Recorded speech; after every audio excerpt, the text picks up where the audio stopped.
थे ये लड़कियों की हत्या करने वाले वैदिक संस्कृति के लोग, औरतों को पति के मरने के बाद चिता पर रखने वाले ये वैदिक संस्कृति के लोग। उसके बाद जब वैदिक संस्कृति में चिता पर नहीं रखी गई तो इन्होंने उनको गंजा करना शुरू कर दिया। और किस देश की महिला भी करते हैं, महिला अपने कान खोल कर सुन ले और दिमाग खोले। आपकी पूजा नहीं होती, अगर आपकी पूजा होती तो इस देश में आपको बराबरी का हक होता।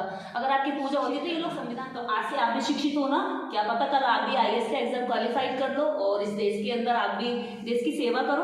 तो ठीक है, पढ़ते हैं फिर। हाँ ठीक है। रामचरितमानस में कहा गया है कि ढोल गंवार पशु शूद्र नारी सकल ताड़ना के अधिकारी। और गीता प्रेस ने बताया कि ताड़ना मीन्स पीटना या डांटना नहीं होता है, ताड़ना मीन्स होता है शिक्षित करना। तो आज से आप भी शिक्षित हो ना, क्या पता कल आप भी IAS का एग्जाम क्वालिफाइड कर लो और इस देश के अंदर आप भी देश की सेवा करो। तो ठीक है, पढ़ते हैं फिर। हाँ ठीक है, चलो पढ़ो, आ जाओ। अरे अरे अरे कहाँ जा रही हो, कहाँ जा रही हो?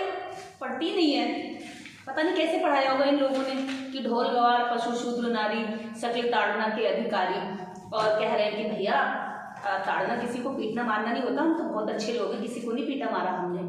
और शिक्षित करना होता है, ताड़ना मतलब देखना भी होता है। कहते हैं ना कैसे ताड़ रहा है, यानी कि देख रहा है। तो वो दो तरह से शब्दों पर लिपापोती कर रहे हैं। बात समझ में आती है कि शिक्षित करना मतलब महिला को शिक्षित करना समझ में आता है। और पशु को भी चलो शिक्षित कर लो। सर्कस में ये इन्होंने तर्क दिए, सर्कस में शेर नाचता है, हम करके आ गए, भूख के मारे नाचता, हालांकि वो इन्होंने शिक्षा से कहा कि शिक्षित कर दिया और भूख से वो नाच गया।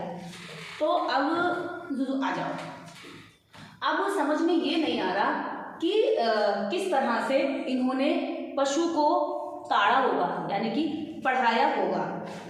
अब देखना ये है कि कब सारे शब्दों का अर्थ इन्होंने बदल दिया। अब देखते हैं कि चौपाई में से ढोल कब निकालते हैं। जब तक ढोल शब्द उसके अंदर रहेगा तुम्हारे तर्क बेकार लगने लगेंगे। क्यों? क्योंकि ढोल को शिक्षित किया ही नहीं जा सकता। ढोल पर बात करते तो कुतर्की पता है क्या कहते हैं, भैया अगर ढोल को टाइट नहीं करेंगे, अगर ढोल बजाने वाला बढ़िया नहीं होगा तो ढोल का भी सुर जो है बढ़िया नहीं निकलेगा, बेकार हो जाएगा, भय नहीं करेगा वो।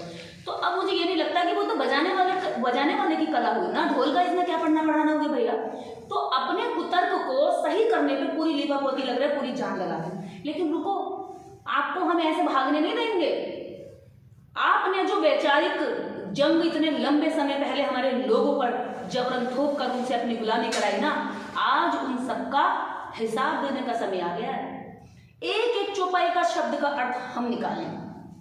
रामचरितमानस पर कई सारे लोग, बहुत सारे सामाजिक लोग और शूद्र उस पर आपसे सवाल पूछ चुके हैं और पूछते रहेंगे जब तक जवाब नहीं आएगा। अभी मेरे हाथ में आपका एक धर्म ग्रंथ हो रहा है जिनको आप बड़ा पवित्र कहते हैं, जिसकी आप बड़ी बड़ी महिमा मंडन करते हैं और इसको ले करके कथाएं करते हैं और इससे आप वाचन करके लोगों से धन भी लेते हैं और दक्षिणा भी लेते हैं और महिलाओं की इज्जत भी ले लेते हैं जब आपको मौका मिलता है। अब मैं दूसरी बात कहना चाह रही हूँ। एक यहाँ पर मैंने एक चौपाई पकड़ी है, एक बहुत महत्वपूर्ण चौपाई है। इन्होंने कहा है, मनुस्मृति है, पंडित रामेश्वर भट्टाकृत्या की लिखी हुई है, आप देख सकते हैं। ये लिख रहे हैं, पशवश्च मृगाश्चैव व्यालाश्चैव योतत् रक्षांसि चा पसाची मुनस्याच जरायुजा अंडजा पक्षी सर्पान कृतक्ष मच्छक कच्छपा यानी चैव प्रकारणी स्थल जन्यो दपानी च स्वेदंजा दंसम शंकम युकामी शक तु कड़म ऊष्ण शेचाते यज्ञाने किंद चिंदिद्रशम। इनका कहना है कि पशु मृग सर्प दोनों और दांत वाले राक्षस पिशाच और मनुष्य ये सब जरायुज हैं, अर्थात झिल्ली से उत्पन्न हुए हैं। कौन कौन लोग? मैं नाम फिर से दोहरा देती हूँ।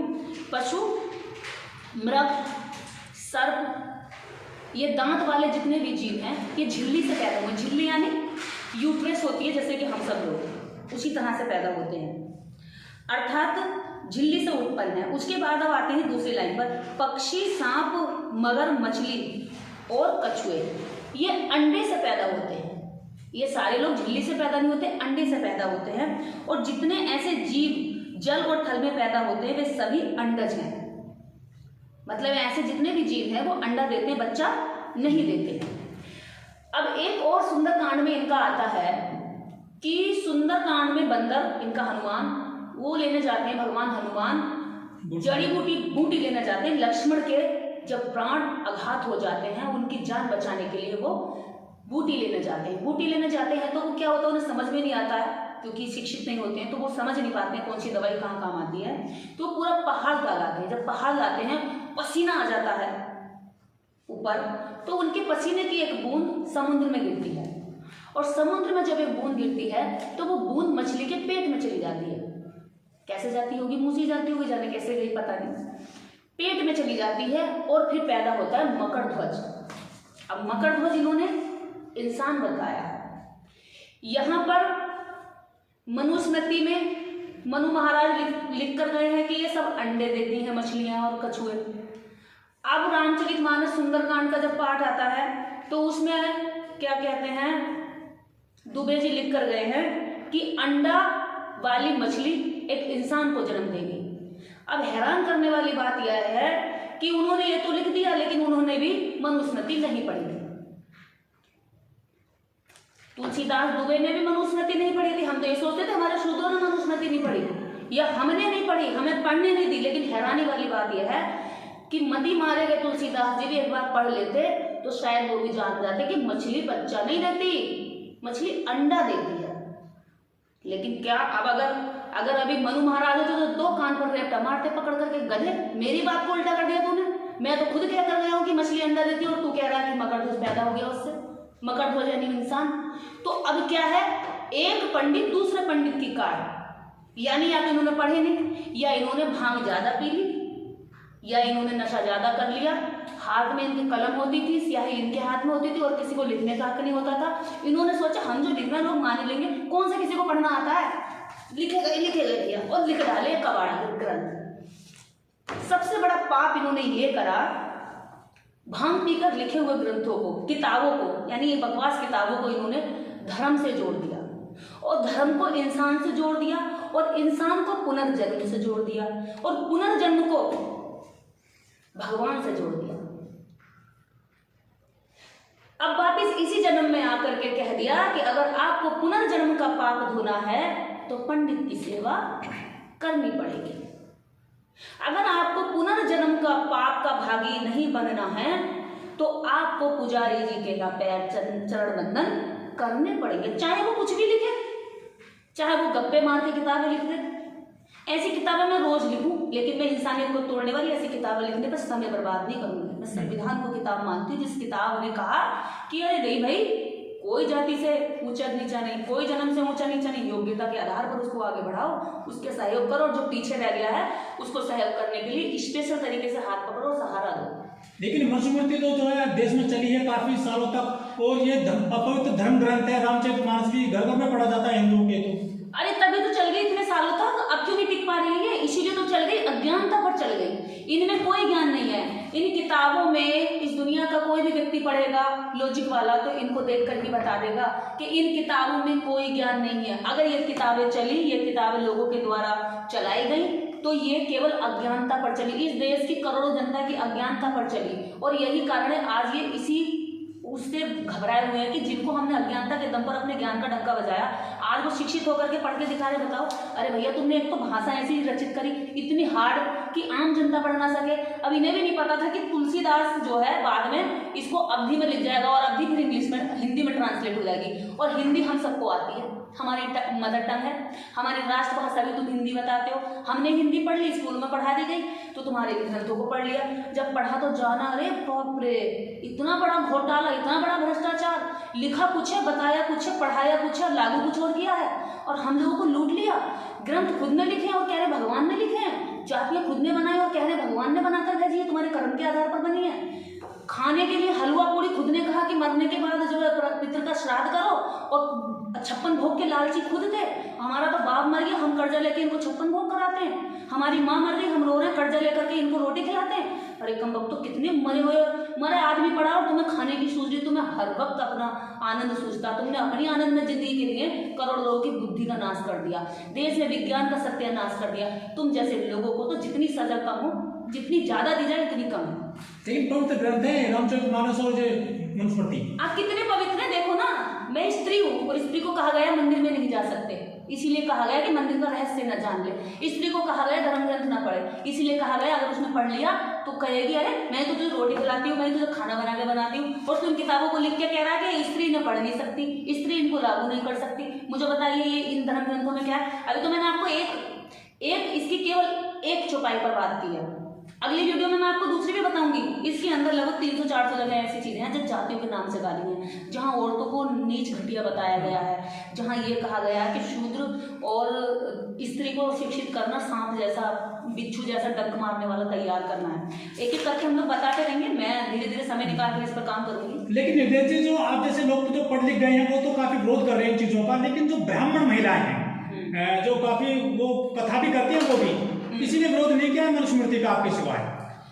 ब्राह्मण महिलाएं ना बिल्कुल इसकी तरह है, ये दिख रहे हो ये बिल्कुल इसकी तरह ब्राह्मण महिलाएं, क्योंकि ये भी सिर्फ अपना खाना का देखती है, इसे खाना मिल जाए, इसको बढ़िया खाना मिल जाए, इतना ही जानती है, इसके अलावा ये कुछ नहीं जानती ना जानना चाहती है। ऐसी ब्राह्मण महिलाएं, उन्हें पता है, उन्हें लालच लग गया बैठकर खाने का, और वो लालच उन्हें आजाद नहीं होने दे रहा उस बात से कि ये इस गलत चीज का विरोध कर सके। जिस महिला को आराम से बैठकर खाने मिल रहा हो, 4 नौकरानी मिल रही हो, फिर उसके बच्चे को भी अगर वो यही व्यवस्था बनकर मिल रही हो, तो वो क्यों विरोध करेगी भैया? वो उसके अंदर इंसानियत मार दी जाती, बचपन से सिखा दिया जाता। हालांकि इनकी स्थिति और भी ज्यादा बुरी है। जितनी भी इस देश में SC OBC महिलाएं हैं ना, वो एक तरह से घर में ज्यादा आजाद है, ये और ज्यादा बंधक हैं, इनसे ज्यादा बंधक कोई नहीं है यहाँ पर। पूरे देश के अंदर अगर सबसे ज्यादा सती प्रथा किया तो इन लोगों के साथ किया। अंग्रेजों ने सती प्रथा से आजाद, इनकी महिलाएं कहीं SC OBC प्रकृति की पूजा करते थे। ये देश के मूल निवासी, इन लोगों में वैदिक संस्कृति का चलन नहीं था। ना ये औरतों को जलाते थे जिंदा, ना ही ये अपने बच्चों को मारते थे। ये लड़कियों की हत्या करने वाले वैदिक संस्कृति के लोग, औरतों को पति के मरने के बाद चिता पर रखने वाले ये वैदिक संस्कृति के लोग। उसके बाद जब वैदिक संस्कृति में चिता पर नहीं रखी गई तो इन्होंने उनको गंजा करना शुरू कर दिया, औरतों को गंजा करना शुरू कर दिया। इनसे ज्यादा घटिया इनके चलन और इनके संस्कार रहे हैं। वो तो कन्या पूजन करते हैं नवरात्रों में।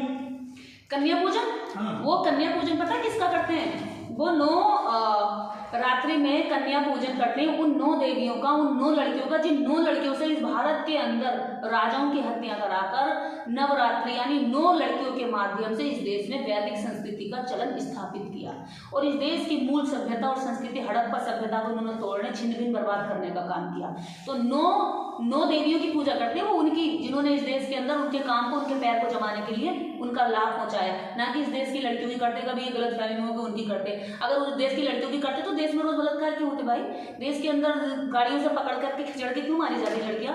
देश में रातों रात जो है लड़कियों को जला दिया जाता है, पुलिस प्रशासन जला देता है। अगर ये देश की लड़कियों की इज्जत करते, पूजा करते, तो देश में इतने रेप नहीं हो रहे होते। रेप रेट यहाँ देश के अंदर, भारत में, पूरी दुनिया में सबसे कम होता है, जबकि सबसे ऊंचाई पर है। जिस देश में पूजा हो रही हो, ये देवियों की, अपनी उन देवियों की पूजा करते हैं जो देवियां इस देश के लोगों को इनके स्वार्थ के लिए, राजाओं को, महाराजाओं को, उनको बर्बाद करके इनके लिए वहां पर सुरंग बना के, रास्ता बना के, भेद लेकर आई, उनके रहस्य को ला करके उन पर हमला करवाया, आक्रमण करवाया। उनकी पूजा करते हैं, ना कि इस देश की महिलाओं की करते हैं। महिला अपने कान खोल कर सुन ले और दिमाग खोले। आपकी पूजा नहीं होती। अगर आपकी पूजा होती तो इस देश में आपको बराबरी का हक होता। अगर आपकी पूजा होती तो ये लोग संविधान का विरोध नहीं करते, क्योंकि आपकी पूजा आपके समान अधिकार की बात संविधान करता है। और संविधान पर लगातार कहते हैं खत्म करो संविधान, बदलो संविधान, बदलो। ये संविधान को इसीलिए नफरत करते हैं क्योंकि सभी देश की महिलाओं के लिए सम्मानजनक जीवन और सम्मानजनक पद पर बैठने की पूरी आजादी संविधान देता है, इसलिए।